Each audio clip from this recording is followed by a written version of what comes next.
Atsigręžusi Danija išvydo per sniego miglą artėjant siluetą. Suaugęs žmogus negalėjo būti, nes atrodė už ją žemesnis. Kaip gerai, kad uždegė lauko žvakę. Per snaiges mergaitė matė, kad jis nešasi portfelį ir vilki kostiumą. Tai buvo berniukas iš šventės, tas su taškuotu kaklaraiščiu. Konradai, ką čia veiki? Laukiu naktinio ekspreso, savaime suprantama. Danija išpūtė akis. Iš kur apie jį žinai? Berniukas gūžtelėjo pečiais. Tai prašome lankstinuke? Pamaniau, tai bent sumanimas. Jau kelias naktis važiavau tėčio ieškoti. Man patinka, kad vagonuose taip kvepia. Tu perskaitai lankstinuką? Konradas nusišypsojo. Neturėjau skaityti, bet tėčiui dingus rausiausi tarp jo daiktų. Ten ir radau. Konduktorius Ulfas minėjo reklaminius lankstinukus, išspausdintus, bet taip ir nepanaudotus. Tikriausiai, kaip tik tokį ir aptiko Konradas. Gal lankstinukai mėtosi šian bei ten, kaip Nandos natos? Ieškai močiutės? Paklausė jis. Danija linktelėjo. Konradas dalyvavo gruodžio šventėje ir žinojo, ko baigėsi. Visi išbėgo ieškoti močiutės. Ji nori, kad rasčiau sidabrinį raktą. Gal tu turi tokį? Berniukas papurtė galvą. Užtat mačiau daugybę kitų dalykų, tarkime, milijonus balionų trečiojo salėje. Gal tai padėtų? Mergaitė išpūtė akis. Balionai? Nelabai. Ar seniai dingo tėtis? Senokai.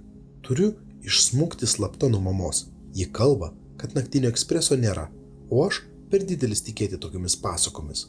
Kai atsakau, kad tokiu atveju esu jau pakankamai suaugęs ieškoti tėčio, ji tvirtina, jog aš dar per mažas.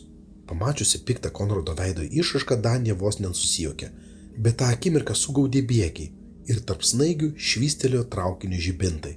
Nepaisant pūgos, Danija užliejo šiluma. Pasigirdo cypimas ir žvangėjimas, pravažiavo garvežys. Pirmas vagonas, antras ir galiausiai tiesiai prieš jo sustojo trečias. Prašom lipti. Ulfas atidarė duris ir iššoko į peroną. Juoda jo barzda jau puošė snaigės. Konduktorius sužiūro jų pusėn. Ar čia kas nors yra? Taip, aš. Ir aš. Danija ir Konradas sukamsnojo per sniegą prie Ulfo. Šis nusišypsojo. Puiku, pačiu laiku. Vos jiems įlipus, konduktorius papūtė švilpuką ir traukinys ėmė važiuoti. Tu Danija, tiesa? Konradą iš seniau pažįstu. Ar šiandien turi naujų suvenyrų? Berniukas kilstelėjo portfelį. Daugybę. Užteks kelioms naktims. Suvenyrai. Danija pamiršo, kad reikia pasiimti močiutės mėgstamų daiktų. Ieškant raktų ir lauko žvakių, jai visai iš galvos tai išgaravo. Kaip dabar žinoti, kas buvo senelio pagalbininkas? Traukiniui truktelėjus, vaikoj vos nepargriuvo.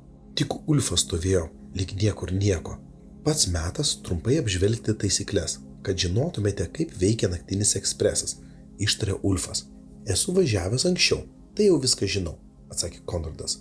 Tai gerai, bet vis tiek pravers išklausyti esminius dalykus. Nepakenks pasikartoti. Ulfui pravėrus vagono duris, vaikams į veidą tvokstelėjo šiltas oras. Konradas pauostė ir susiraukė. Žirnių sriuba, pareiškė konduktorius. Šiandien mašinistas norėjo, kad vagonuose kvepėtų žirnienė.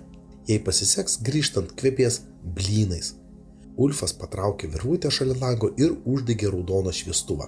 Trijulė susėdo prie stalelio. Močiutė norėjo, kad rasčiau sidabrinį raktą, pasakė Danija. Gal esate apie jį girdėjęs? Konduktorius pasirausė kišenėsis ir atkišo vaikams 2 aplamdytus lankstinukus. Įdėmiai paskaitykite vėliau. Paminėsiu tik tai, kas svarbiausia. Deja, šiaip sidabrinio rakto neturiu. Mergaitė dirstelėjo lankstinuką. Pirmame puslapyje naktinis ekspresas lėkė pro neryškiai pavaizduotas stotis. Viršutinėme kampe nupieštas laikrodis vietoj skaičių turėjo ratu einančias geležinkelio bėgius. Po ženklu juodomis raidėmis buvo užrašyta chronometras. Tai susiję ir su laiku, paaiškinau Ulfas. Tai močiutė man irgi taip pat kalbėjo. Prisiminė Danija. Sakė, jos kažkaip tai laikas baigėsi. Naktinis ekspresas veža į kitą laiką, nei tas, prie kurio esame pripratę. Tarkim, į tą, kai Danijos močiutė buvo sveika. O mano tėtis, įsiterpė Konradas, juk jis dar nesenas. Ne, bet minėjai, jog buvo nusiminęs, atsakė Ulfas ir dirstelėjo užrašus. Taip, labai liūdintis žmogus irgi pasidaro kaip nesavas. Nenuostabu, kad tada dingsta, perina į kitą laiką, kai buvo laimingas. Naktiniu ekspresu galite vykti paskui dingusiuosius ir prisišaukti juos suvenyrais. Traukiniu sumažinus greitį, Danija pamatė iš vandens kyšantį kaminą ir 3 gatvės žibintus. Antra stotis, paaiškino Ulfas. Ji puikiai tinka tiems su vandeniu susijusiems suvenyrams. Dingusieji neria jų pasiimti. Daugeliu tai labai patinka. Aišku, nerti nebūtina, jei paliktas pripučiamas ančiukas ar kiti neskęstantis daiktai.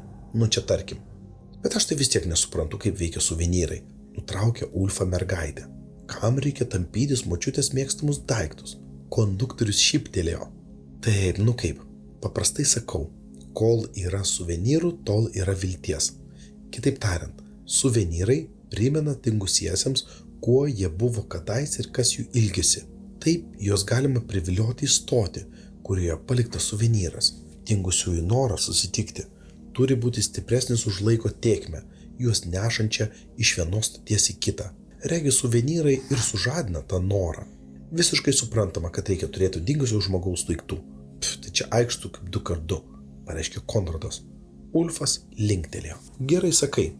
Be to, laiko lėkimą gali sustabdyti tik tie daiktai, kurie dingusiajam dėl vienų ar kitų priežasčių buvo itin brangus. Konradas čiupinėjo portfelio rankeną. O kas būtų, jei paliktum kam nors kitam priklausiusi daiktą, paklausė konduktorius. O kam to reikia? Ulfas nusijuokė. Kasgi būtų, jeigu čia visi pradėtų taškytis bet kokiais daiktais? Ne, jie turi priklausyti dingusiesiems. Antraip, tai nebus jokios naudos. Ar turite dar klausimų? Turiu. Ar dingusieji visada ateina pas ieškotoją? Pasiteiravo Danija. Nu kaip, dažniausiai, bet ne visada. Net ir turint suvenyrą, jums reikės apsišarvuoti kantrybę. Deja, nuo chronometro nepriklauso, pasirodys jie ar ne. Be to, pastaruoju metu susidūrėme su vagysčių problema. Kaip ir nieko rimto, bet vis tiek negerai. Dar labiau viską apsunkina. Traukinys padidino greitį. Vagone dar labiau pakvipo žirnienę. Danija kvepavo per burną ir stengėsi suprasti, ką čia šneka Ulfas. Kodėl močiutė tiesiog nesustoja ir nepalaukė manęs, paklausė ji. Dingusieji to negali. Kaip jau minėjau, juos neša laikas. Stotise jie esti laimingi, švalūs arba tokie, kokie kadaise buvo. Tačiau laikas nuolat neša juos tolyn, atsakė konduktorius ketindamas stotis. Danija jį sustabdė. Pamiršau suvenyrus. Nieko neturiu, kas priklauso močiutei. Ar negalėsiu su ja susitikti? Ulfas pasikasė barzdą rašikliu. Nu kaip ir nėra tikrumo, kad ir turėtum ar būtum ją sutikus, bet suvenyrai aišku, padidintų šią tikimybę. Kita vertus, taisyklės draudžia važiuoti naktiniu ekspresu tiems, kurie neturi suvenyrų. Nu tai nėra turistinė kelionė. Tai nejaugi negalėsiu keliauti, juk turiu sutikti močiutę. Konduktorius atsiduso. Gerai, padarysiu išimtį ir suraukė tankius antakius. Bet tik šį kartą nepamiršk. Konradas atidarė portfelį ir ėmė rikiuoti daiktus. Suvenyrų turiu daugybę. Pažvelkit. Tėčio plaktukas, kepuraitė, kurią jis nešiojo buriuodamas ir mėgstamiausia knyga. Nedidesnis už mažąjį pirštelį plaktukas labai panašėjo į tą, kuris priklausė Danijos seneliui. Jei nespėjus pasakyti, kad tokį jau yra mačiusi, berniukas toliau dėliojo daiktus, regis niekada nesibaigiančius. Su tokia krūva jis tikrai sutiks tėtį, o Danija visą naktį važinėsis traukiniu ir nematys močiutę nė šešėlio. Konradas pakėlė storą knygą. Ji apie laikrodžius.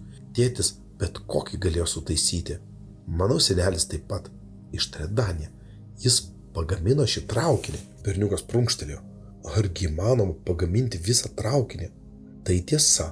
Močiutė sakė, kai buvau ją sutikusi. Ulfas išpūtė akis. Tai va, man ir pasidangoja, kad tu panaši. Jis atsistojo ir atidavė pagarbą. Mums tikra garbė sulaukti naktinėme eksprese Nilso anūkės, Kokia garbė! Ir kaukštelėjo kulnais. Žydros jo akis švytėjo. Dieve, aš bandžiau prisiminti, ką tu man panaši. Nuo tada, kai pirmą kartą įlipau, pasirodo į Nilsą. Jis labai apsidžiaugtų sužinojęs, kad anūkė naudojasi naktinio ekspreso paslaugomis, ieškodama jo žmonos. Klausykit, kartą mano pusbrolis sutiko tetą. Žinote, kieno sesuo? Danija mirktelėjo Konradui. Šis atsakydamas išsišiepė. Suaugusieji amžinai kalba savo senus giminaičius. Nėra nieko nuobodesnio. Alfas nutilo ir rašikliu parodė į Daniją. Kaip laikosi sekretas? Vis taip pat prigrūstas daiktų? Pasiteiravo. Ką sakot? Sekretas pirmoje stotyje. Rastų daiktų biuras, kitaip tariant. Danija kurį laiko negalėjo ištarti nė žodžio. Aš gyvenu pirmoje stotyje. Konduktorius mostelėjo ranka, lyg vaikydamas įkyrius uodus. Tai savaime suprantama. Be to, ten yra didelė komoda, sekretas, kuriame saugomi nepaimti smulkieji suvenyrai. Tavo močiutė vadovavo radinių biurui, bet neseniai išėjo į pensiją. Ką jis čia kalba? Sekretas yra chronometro radinių biuras, o močiutė daugybę metų dirbo naktinėme eksprese? Kai buvome susitikusios 6 stotyje, močiutė sakė, kad reikia rasti raktą. Senelis nespėjo užbaigti naktinio ekspreso. Jei rasčiau raktą, visi galėtų juo važiuoti. Šit kaip. Visai tikėtina. Chronometras teigia, kad paskutinėje maršruto atkarpoje turėtume pervažiuoti į kitą kelią, bet niekas nežino, kaip tai padaryti. Sakai, raktas. Gal jį turite? Močiutė dar kalbėjo apie senelio pagalbininką. Labai gali būti, Nilsas turėjo šiokių tokių paslapčių, o ir apdairumo jam niekada nestigo. Esu tikras, kad turėjo mokinį. Bet tai ne jūs? Ulfas nusikvatojo. Aš, Nilso padėjėjas, žmogus vos sugebantis atsiliepti telefonu, jo nesulaužęs. Jis pažvelgė Daniją. Tai, ką pasakei, yra labai įdomu. Būtinai perduosiu chronometrui. Reikia rasti pagalbininką ir aišku tą raktą. Galbūt netrukus naktinis ekspresas galės įveikti visą numatytą maršrutą. Oi, būtų nuostabu, tai būtų didinga. Ulfas šypsodamasis nutilo. Paskui dirstelėjo laikrodį ir pašoko. Dieve mano, pravažiuosime stoti. Tada čiupo švilpuką ir papūtė. Vyksta keleivių išlaipinimas, sušuko puldamas iš vagono. 10 stotis, bičiuliai, vyksta keleivių išlaipinimas 10 stotyje. Naktinėme ekspresu stojant, vis aiškiau buvo matyti deganti prie 10 stoties raudona lauko žvakė. Konradas atsistojo. Čia 10? Man patinka. Ketinu užsukti, ištarė stovinčiam prie durų Ulfui. Čia išlipai ir prieš 2 naktis, atsakė šis, užmetęs akį užrašų knygutę. Kita vertus, man suprantamas tavo noras ir šiąnakt čia apsilankyti. Konduktorius šyptelėjo lyg ką prisiminęs. Beje, ar pasakojau, kad chronometras norėjo rengti stoti iš skrebučių? Nieko gero iš to neišėjo, aišku, paukščiai sulėsi per savaitę. Ne, jau geriau mūrinės stotis, juk svarbiausia, kad būtų tvirtos ir trauktų dingusiuosius. O kaip dėl manęs? Paklausė Danija. Neturiu jokio suvenyro. Konradas paėmė ją už rankos ir išsitempė į peroną. Dviese bus daug linksmiau. Pažadu, tau šis stotis tikrai patiks. Ulfas atsisveikindamas linktelėjo. Papūtė švilpuką ir uždarė duris. Stotis atrodė visai kaip 6, kur Danija susitiko su močiute. Tik ten buvo prisnigta, o čia aplink plinėjo žolynai. Tarp bėgių augė didelės rusvos gėlės, danguje ritinėjosi saulė. Jiems nespėjus žengti vos keliais žingsnius, naktinio ekspreso duris vėl atsidarė ir išlipo Ulfas. Nevažiuosite? Nustebo Danija. Konduktorius atsiduso, nusivilko uniformos švarką, gražiai sulankstė ir pasidėjo ant žemės. Tada atsiraitojo baltų marškinių rankovės ir priklaupė. Jūs nekreipkite į mane dėmesio, viską sutvarkysiu. Regis kažkaip tai čia ratai spiriojasi. Turėjome tokių nesklandumų ir anksčiau. Bet jūs sakėte, kad vos sugebate atsiliepti ir nesulaužyti telefono, nustebo mergaitė. Kas be ko, atsakė konduktorius, čiupinėdamas ratų ašis. Tik neturiu kitos išeities, tenka mokytis, ko nemoku. Gal jums padėt? Paklausė Konradas. Man regis sekasi man taisyti. Tėtis išmokė. Ulfas susiraukė ir mostelė ranką. Susitvarkysiu, toj važiuosime toliau. Tik štai. Konduktorius truktelėjo žarnelę, iš jos pasipylęs juodas klampus skystis aptaškėm veidą. Vyras spjaudėsi išvokštė ir mosijavo rankomis. Gerai, manau mes palikime jį vieną. Tyliai sušnabždėjo Danė. Man regis Ulfui reikia išsikeikti. Vaikai pakilo laiptais. Šie atrodė visai kaip močiutė stotyje. Kaip būtų paprasta, jei pati močiutė būtų čia, lauktų salėje išskėtusi rankas. Tikrai sutiksiu močiutę kitą naktį, lyg skaitydamas mergaitės mintis pasakė Konradas. Keliavau naktiniu ekspresu kelias naktis, bet žinai, tėtis taip ir nepasirodė. Vis dėlto šioje stotyje jaučiuosi daug geriau, pati pamatysi. Jam pravėrus laukiamojo salės duris, Danė iškart užuodė saldų ir šiltą kvapą, kaip konditerijoje, kur šeštadieniai su mama pirkdavo pyragaičius. Iš pradžių mergaitai pasidangojo, kad čia visai kaip pas močiutę, suolai pasieniuose, bilietų kasa ir už jos įrengta dispečerinė. Paskui ji pamatė, kad suolai netušti, visur pridėta lėkščių su valgiu. Išvydusi, kas juose, Danė negalėjo patikėti savo akimis. Čia tortai? Milijonas tortų, nusijuokė Konradas. Begalė ir pyragaičių, ledų, apelsinų sulčių ir saldainių. Kelių aukštų grėtininis tortas buvo papuoštas didelėmis braškėmis ir šokoladiniu padažu. Šalia stovėjo šafraninių bandelių lėkštė. Šios buvo tokios šiltos, kad dar garavo. Greta puikavosi padėklas su migdoliniais tasiukais. Danė įsidėjo braškę į burną. Padarė tai staigių judesių, lyg bijodama, kad prisilietus uoga išnyks. Skonis buvo kaip tikros braškės, nuskintos karštą vasaros dieną. Vos mergaitai suvalgius lėkštė atsirado kita, visai kaip sakė Ulfas. Chronometras rūpinasi, kad suvalgytas maistas būtų papildytas. Galima čia kirsti kiek nori, pilna burna atsakė Konradas. Pats jau buvo įpusėjęs šokoladinį keksiuką, o kitoje rankoje laikė gausiai apibarstytus ledus ant pagaliuko. Nepazliksi čia suvenyro, kad tėtus galėtų tave rasti? Berniukas pakėlė akis nuo ledų. Aišku, paliksiu, atsakė. Kaipgi kitaip? O gal jau palikai, kai buvai čia praėjusį kartą? Tikrai, taip ir buvo. Tik pamiršau. Danė dirstelėjo į Konradą, bet šis jau buvo atsitaręs savo saldumynų dėžutę ir kirto įdarytus įvairiaspalvius skanėstus. Ji pasiėmė sluoksniuotą pyragaitę ir apėjo salę. Matė ant zefyrų trykštantį šokolado fontaną ir pilną vonę ledų. Kaip tavo manimui veikia tas raktas? Berniukas buvo bekelęs prie burnos geltoną keksą, bet sustojo. Žinai, tėtis vis sako, kad prietaisai turi ne tik atlikti savo funkciją, bet ir ką nors byloti apie su jais besinaudojančius žmonės. Jei aš būčiau sukūręs naktinį ekspresą, tas raktas būtų nuo kokios nors, nežinau, įdomios vietelės. Senelis buvo linksmokas, ištarė Danė, mokėjo išlaikyti atsuktuvą nosies galo. Hei, mano tėtis irgi ne iš liūdnųjų.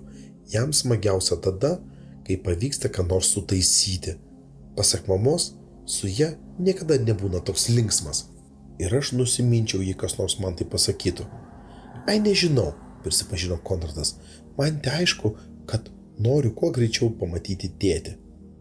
Taškuotoje dėžutėje buvo trupininis pyragas. Danijos tėtis vadino jį svajonę. Šalia stovėjo lėkštė su spurga ir glajumi, toliau tortas princesė, už jo marcipaninis didelis šokoladinis su auksaspalvėmis puošmenomis ir morenginis su spraksinčiomis šaltosiomis ugnelėmis.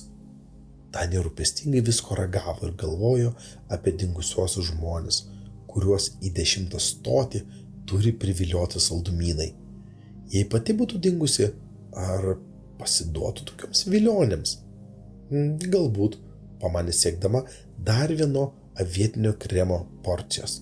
Prie bilietų kasos langelio pamačiusi lėkštę su imbieriniais sausainiais, paėmė vieną, papuoštą glajumi ir patraukė į dispečerinę. Ši atrodė niekuo neišsiskirianti, su rašomuoju stalu, kėde, tik visur buvo pridėliota lėkščių su skanėstais. Čia irgi galima gauti gardumynų, atsakė mergaitė, bet Konradas jos neišgirdo. Stovėjo kitame salės gale ir kirto rabarbarų pyragą su vaniliniu kremu. Jis stabtelėjo prie durų. Iš atokiausio kampo sklido girgždėjimą primenantis garsas. Paskui pasigirdo tylus cypimas ir staiga kvaktelėjimas panašu į anties. Pastarasis buvo toks garsus, kad Danė net krūptelėjo. Tik pamatė kažką sėdint prie rašomojo stalo. Sėdintysis, vikriau sėdinčioji, vilkėjo didelį raudoną apsiaustą. Buvo užsitraukusi gobtuvą ant galvos. Polavo ilgi, ploni pirštai, iš po gobtuvo karojo rudų plaukų sruogos. Pamačiusi mergaitę, moteris šaižiu balsu surūko. Išnyk, palik mane ramybėje, neždinkis. Oi, atleiskite, ištarė Danė ir pabandė uždaryti duris.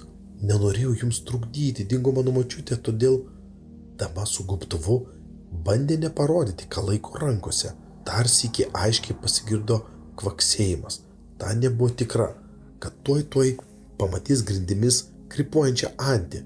Kvaksėjimui pasikartojus, moteris įsidėjo tą daiktą į kišenę ir atsistojusi ėmė lėtai artintis prie mergaitės. Ši traukėsi atatupsta. Nors dama su gobtuvu atrodė pavojinga, reikėjo ir ją pakalbinti. Danė močiutė buvo pažadėjusi, kad pasiklausinės visų. Ar kartais matėte auksidabrinį raktą? Sugebėjo išlementi Danė.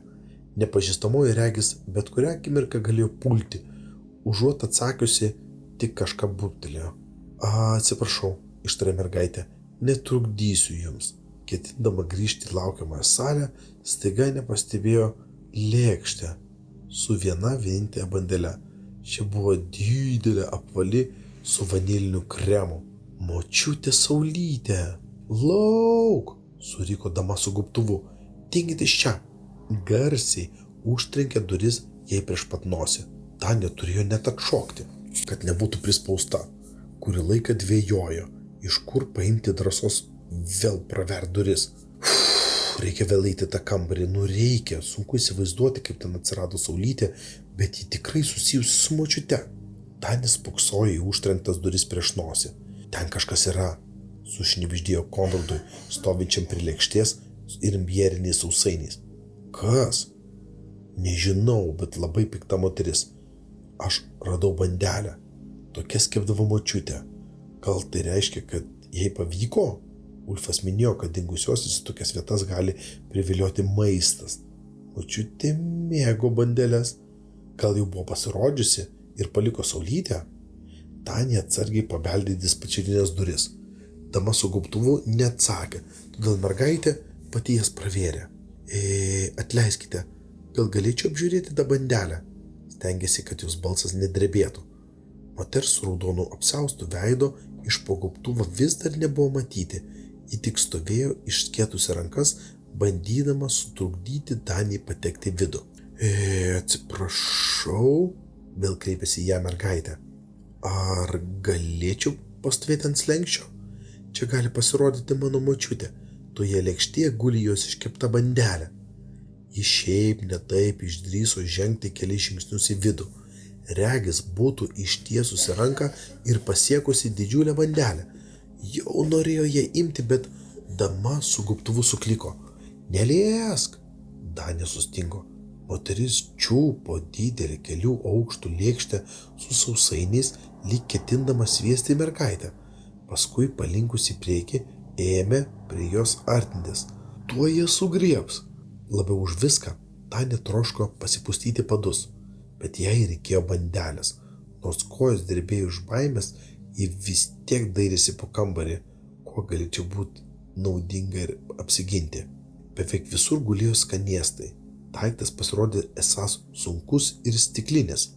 Prieš iškeldama jį virš galvos Danė dar pastebėjo, kad jis mėlynas. Jei prieisite arčiau, mesiu jūs.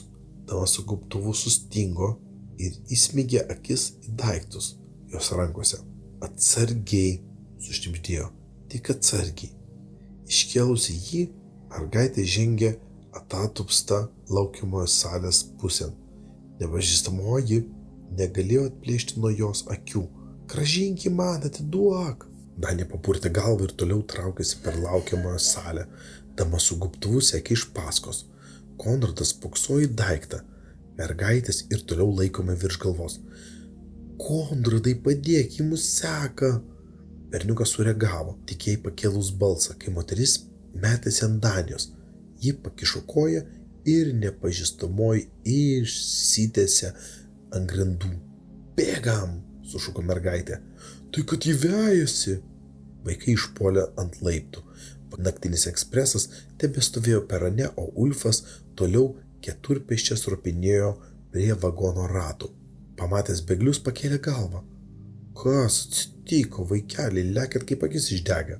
Keldamasis konduktorius šluostėsi ranką purviną šluostę. Ji pamišusi neleido paimti bandelės. Pribėgusi Danė gaudė kvapą. Kodėl neįspėjo, kad šis stotis pavojinga? Abu vaikai atsigręžė ir parodė stoties pastatą. Bent jau ant laiptų buvo tuščia. Damos su gobtuvu neliko nė kvapo. Ten buvo tokia ponia su raudonu gobtuvu ir jį šaukė, paaiškino Konradas. Nieko čia neišlaipinau nuo praėjusios nakties. Aišku, kad buvo, užtikrino Danija. Ulfas valandėlį jos žiūrėjo, paskui šyptelėjo. Jūs vedžiot mane už nosies. Kartais susiduriu su pokštais ir išdaigomis. Susitikę su artimaisiais dažnai ieškotojais būna tokios geros nuotaikos, kad leidžia savo trumputį paišdykauti. Senasis Ulfas neprieštarauja. Jis žvilgtelėjo į savo laikrodį, krūptelėjo. Dievulėliau, sušuko, vėluojam, žmonės pyks, jei laiku nepasirodysime. Mes nejuokaujame, patikino Konradas. Viduje buvo pikta eilutė. Sakyčiau, jau gana, atkirto konduktorius. Ten nieko negali būti, nei piktų, nei linksmų, nei tetulių, nei dedulių, o mums išvis metas važiuoti. Tai taręs čiupo švarką, nuleido atritotas marškinių rankovės, šie buvo nebe tokie balti, o pilki nuo dulkių ir aptaškytų didelėmis alyvos dėmėmis. Ar traukinys veikia, kaip turėtų veikti? Paklausė Konradas. Jums pavyko jį pataisyti? Nežinau, iš tikrųjų, atsakė Ulfas ir stumtelėjo jos į vagoną. Luktelėkite čia, turiu pranešti chronometrui apie valdymą. Nenudžiugs, oi nenudžiugs. Konduktorius dingo kitame vagone. Danija įsitaisė ant raudonųjų sėdynių. Jiems ne iš karto pavyko atgauti kvapą. Eina savo, nedaug trūko, kad būčiau pasiemusi tą bandelę. Kas jeigu močiutė teisė manęs neras?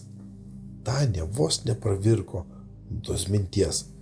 Močiutė rymotų veltui jos laukdama.